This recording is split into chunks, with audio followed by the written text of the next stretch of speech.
ಕೊಟ್ಟಿಲ್ಲ ನಾವು ಅದನ್ನು. ಓಕೆ, ವಿಶ್ವನಾಥ್ ಅವರೇ ನೆಕ್ಸ್ಟ್. ಅಧ್ಯಕ್ಷರೇ, ತಮಗೆ ಧನ್ಯವಾದಗಳನ್ನು ತಿಳಿಸ್ತಾ, ಇವತ್ತೇನು ಉಪಮುಖ್ಯಮಂತ್ರಿಗಳು ಗ್ರೇಟರ್ ಬೆಂಗಳೂರನ್ನು ವಿಧೇಯಕವನ್ನು ಇಲ್ಲಿ ತಗೊಂಬಂದಿದ್ದಾರೆ. ನಾನು ಕೂಡ ಸಮಿತಿಯಲ್ಲಿ ಸದಸ್ಯನಾಗಿದ್ದೆ. ಪ್ರಾರಂಭದಲ್ಲೇ ಬೆಂಗಳೂರನ್ನು ವಿಭಜನೆ ಮಾಡದೆ ಏನೇನು ಸಲಹೆಗಳು ಕೊಡಬೇಕು ಅನ್ನೋದನ್ನು ಕೆಲವು ಕೊಟ್ಟಿದ್ದೀನಿ. ಆ ವಿರೋಧ ಪಕ್ಷದ ನಾಯಕರಾದಂಥ ಆರ್ ಅಶೋಕ್ ಅವರು ಮತ್ತು ಅಶ್ವತ್ಥ ನಾರಾಯಣ ಅವರು ಈಗ ಏನು ಹೇಳೋದು ಅದಕ್ಕೆ ಬೆಂಬಲಿಸ್ತಾ ಕೆಲವೊಂದು ವಿಚಾರಗಳು ಏನಾಗ್ಬೋದು ಅನ್ನೋದ್ರ ಬಗ್ಗೆ ಹೇಳ್ತೀನಿ ಅಧ್ಯಕ್ಷರೇ. 500 ವರ್ಷಗಳ ಹಿಂದೆ ಕೆಂಪೇಗೌಡರು ಬೆಂಗಳೂರನ್ನು ಕಟ್ಟಿದ್ರು, ಪೇಟೆಗಳನ್ನು ಕಟ್ಟಿದ್ರು, ಕೋಟೆ ಕತ್ತಗಳನ್ನು ಕಟ್ಟಿದ್ರು. ನಾವೆಲ್ಲ ಕೂಡ ಅದರಲ್ಲಿದ್ವಿ. 4 ಗೋಪುರಗಳು ಎಲ್ಲ ಸರಿ ಐತೆ ಅದರಲ್ಲೆಲ್ಲ ಕೂಡ. ಇವತ್ತು ಬೆಂಗಳೂರನ್ನು 2007ರಲ್ಲಿ ಏನು 6-7 ಪುರಸಭೆಗಳು ನಗರಸಭೆಗಳಿತ್ತು, ಅವೆಲ್ಲ ಕೂಡ ಬೇರೆ ಬೇರೆ ರೀತಿಯಲ್ಲಿ ಅಡ್ಮಿನಿಸ್ಟ್ರೇಷನ್ ಐತೆ. ಅವೆಲ್ಲವನ್ನು ಸೇರಿಸಿ ಬೃಹತ್ ಬೆಂಗಳೂರು ಮಹಾನಗರ ಪಾಲ್ಬೇಕು ಅಂತೇಳಿ ಅವೆಲ್ಲವನ್ನು ಸೇರಿಸಿ ಒಂದು ಬೆಂಗಳೂರು ಮಾಡಿದ್ವಿ. ಆದರೆ ಇವತ್ತು ನಾವು ಮಾಡ್ತಾ ಇರೋದೇನು ಅಂದರೆ ಮತ್ತೆ ವಿಭಜನೆಯನ್ನು ಮಾಡಿ ಹಿಂದೆ ನಗರಸಭೆ ಪುರಸಭೆಗಳಿತ್ತಲ್ಲ ಆ ಥರ ಮಾಡಕ್ಕೆ ಹೊರಟಿದ್ದೀವಿ ನಾವು. ಮತ್ತೆ ಎಲ್ಲ ವಿಭಜನೆ ಮಾಡ್ತಕ್ಕಂಥದ್ದು. ಸಮಸ್ಯೆ ಏನಾಗ್ತದೆ, ಇವತ್ತು ಗ್ರೇಟರ್ ಬೆಂಗಳೂರು ಪ್ರಾಧಿಕಾರ ಮಾಡಿರ್ತಕ್ಕಂಥದ್ದು 4-5 ಏನು ನಾವು ಕಾರ್ಪೊರೇಷನ್ ಮಾಡ್ತೀವಿ, ಅದನ್ನು ಕೋಆರ್ಡಿನೇಷನ್ ಮಾಡೋದಕ್ಕೆ ಅಂತ ಇಟ್ಟಿರೋದು. 74 ಅಮೆಂಡ್ಮೆಂಟ್ಸ್ ಪ್ರಕಾರ ನಾವು ಯಾವುದೇ ಸ್ಥಳೀಯ ಸಂಸ್ಥೆಗಳಲ್ಲಿ ಸರ್ಕಾರ ನೇರವಾಗಿ ನಾವು ಹಸ್ತಕ್ಷೇಪ ಮಾಡೋಕ್ಕಾಗೋದಿಲ್ಲ. ಉದಾಹರಣೆಗೆ 5 ಕಾರ್ಪೊರೇಷನ್ ಆಯಿತು ಅಂದ್ಕೊಳ್ರಿ, ಏನು ಸಮಸ್ಯೆ ಆಗ್ತದೆ ಅಂತೇಳಿ. 5 ಜನ ಮೇಯರ್ಗಳಾಗ್ತಾರೆ. 5 ಮೇಯರ್ಗಳು ಬೇರೆ ಬೇರೆ ಪಾರ್ಟಿಯವರು ಆಗ್ಬೋದು, ಒಂದೇ ಪಾರ್ಟಿನ ಆಗ್ಬೋದು, ಇಲ್ಲ ಬೇರೆ ಬೇರೆ ಪಕ್ಷದ ಮೇಯರ್ಗಳಾಗ್ತಾರೆ. ಸರ್ಕಾರ ಒಂದು ಪಕ್ಷದಿರ್ತದೆ. ನಾಳೆ ಆ ಕಾರ್ಪೊರೇಷನ್ಗಳೇನು ರಚನೆ ಆಗ್ತದೆ, ಆ ಕಲೆಕ್ಟ್ ಆಗುವಂಥ ಟ್ಯಾಕ್ಸ್ಗಳನ್ನು ಇನ್ನೊಂದು ಕಾರ್ಪೊರೇಷನ್ ಕೊಡೋಕ್ಕಾಗೋದೇ ಇಲ್ಲ. ಯಾಕಂದರೆ ಅದು ಅವ್ರ ಅಧಿಕಾರ, ಅವ್ರೇನು ಕಲೆಕ್ಟ್ ಮಾಡ್ತಾರೆ ಅವ್ರು ಖರ್ಚು ಮಾಡ್ಕೊತಾರೆ. ಈಗ ನಾವು ಡಿಲಿಮಿಟೇಷನ್ ಮಾಡಬೇಕಾದ್ರೆ ಈಗ ಉದಾಹರಣೆ ಮಹದೇವಪುರ, ಕೃಷ್ಣರಾಜಪುರ, ನೀವು ಈ ಕಡೆ ಬೇರೆ ಬೇರೆ ಬೊಮ್ಮನಹಳ್ಳಿ ಇವೆಲ್ಲ ಒಂದು ಕಡೆ ಸೇರಿಸ್ಕೊಂಡ್ರೆ ಶ್ರೀಮಂತವಾದಂಥ ಕಾರ್ಪೊರೇಷನ್ ಆಗ್ತದೆ. ಇದಕ್ಕೆ ಹೇಳೋದೇನು ಅಂತಂದರೆ ಅದಕ್ಕೆ ನಾವು ₹1 ಕೂಡ ತೆಗಿಯೋಕ್ಕಾಗೋದಿಲ್ಲ. ಯಲಹಂಕ ಇಲ್ಲ ಅಣ್ಣ, ನಮ್ಮದು ಬಡ ಪ್ರದೇಶ ಯಲಹಂಕ. ನೀವು ಬ್ಯಾಟರಾಯಂಪುರ, ದಾಸರಹಳ್ಳಿ ಇವೆಲ್ಲ ಸೇರಿಸ್ಬಿಟ್ರೆ ನಮಗೆ ನಾವು ತಿರ್ಗಾ ನಾವೇನು ಕೇಳೋಕ್ಕಾಗೋದಿಲ್ಲ. ಈಗಲೇ ಬಡ ಕೂತ್ಕೊಂಡಿದ್ದೀವಿ. ಅಲ್ಲಿ ಏನಾಗ್ತದೆ, ಅವ್ರಿಗೆ ಅನುದಾನದ ಕೊರತೆ ಆದರೆ ಏನು ಮಾಡ್ತೀರಿ ಅಂತ ಕೇಳಿದ್ವಿ ನಾವು.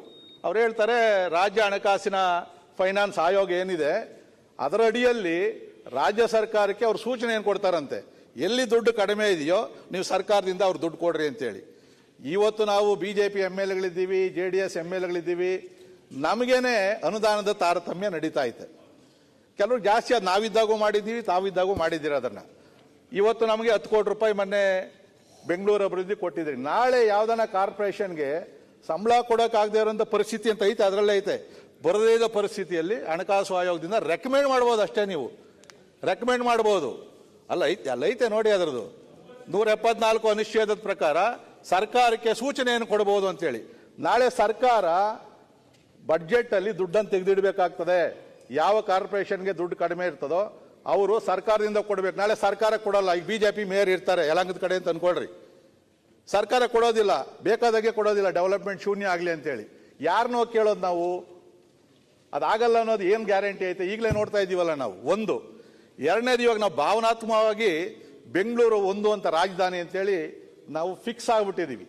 ಇವತ್ತು ಕೆಂಪೇಗೌಡರು ಪೇಟೆಗಳನ್ನು ಕಟ್ಟಿದ್ರು, 35 ಪೇಟೆ. ಯಾವ ಕಾರ್ಪೊರೇಷನ್ಗೆ ಹೋಗ್ತದೆ ಅದು?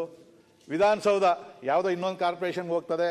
ಕಬ್ಬನ್ ಪಾರ್ಕು, ಲಾಲ್ಬಾಗ್ ಅದೊಂದು ಕಾರ್ಪೊರೇಷನ್ಗೆ ಹೋಗ್ತದೆ. ಧರ್ಮರಾಯ ಸ್ವಾಮಿ ದೇವಸ್ಥಾನ ಐತಿಹಾಸಿಕ ಕರ್ಗ, ಅದಕ್ಕೊಬ್ಬ ಮೇಯರ್ ಸಪ್ರೇಟ್ ಇರ್ತಾರೆ. ನಾವು ಯಾರು ಇಲ್ಲಿ ಹೋಗಿ ಆ ಭಾವನಾತ್ಮಕ ಸಂಬಂಧ ಇದೆಯಲ್ಲ ಅದನ್ನು ನಾವು ಅವನ ಮೇಯರ್ ಬೇರು, ಈ ಕಾರ್ಪೊರೇಷನ್ ಬೇರೆ ಅಂತೇಳಿ ಬೆಂಗಳೂರು ಒಂದು ಅಂತಕ್ಕಂಥದ್ದು ಭಾವನೆ ಬರೋದೇ ಇಲ್ಲ. ವಿಭಜನೆ ಆಗ್ತದೆ. ಮಾನಸಿಕವಾಗಿ ನಾವು ಒಂದಾಗಕ್ಕಾಗೋದೇ ಇಲ್ಲ ಅದರಲ್ಲಿ.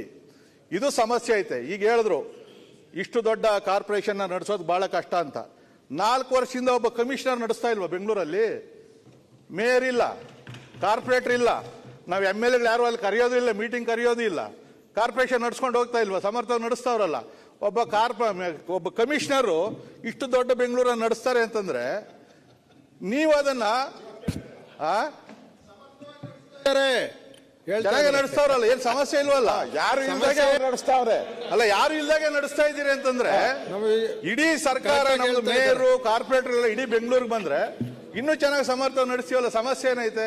ಈಗ ಝೋನಲ್ ಕಮಿಷನರ್ ಮಾಡಿದಿರಿ, ಕಮಿಷನರ್ ಕೊಡ್ತಕ್ಕಂಥ ಮ್ಯಾಕ್ಸಿಮಮ್ ಅಧಿಕಾರ ಅವ್ರು ಕೊಡ್ರಿ, ಕೆಲಸ ಮಾಡ್ತಾರೆ ಅವ್ರದ್ದು, ಸಮಸ್ಯೆ ಏನಿಲ್ಲ. ಇವತ್ತು ಇಡೀ ರಾಜ್ಯಕ್ಕೆ ಒಬ್ಬ ಮುಖ್ಯಮಂತ್ರಿಗಳು ಇಡೀ ರಾಜ್ಯವನ್ನು ನಡೆಸ್ತಾ ಇಲ್ವಾ? ಏನವ್ರು ಅಸಮರ್ಥರ? ಆ ಥರ ಒಂದು ಬೆಂಗಳೂರನ್ನು ನಡೆಸೋದು ದೊಡ್ಡ ಸಮಸ್ಯೆ ಏನಲ್ಲ. ಇದು ಬಹಳ ದೊಡ್ಡ ಇದಾಗ್ತದೆ ಅಧ್ಯಕ್ಷರೇ. ಹೆಚ್ಚಿನ ವಿಡಿಯೋಗಳಿಗೆ ಪ್ರತಿಧ್ವನಿ ಯೂಟ್ಯೂಬ್ ಚಾನೆಲ್ ಸಬ್ಸ್ಕ್ರೈಬ್ ಮಾಡಿ, ಬೆಲ್ ಐಕಾನ್ ಕ್ಲಿಕ್ ಮಾಡಿ.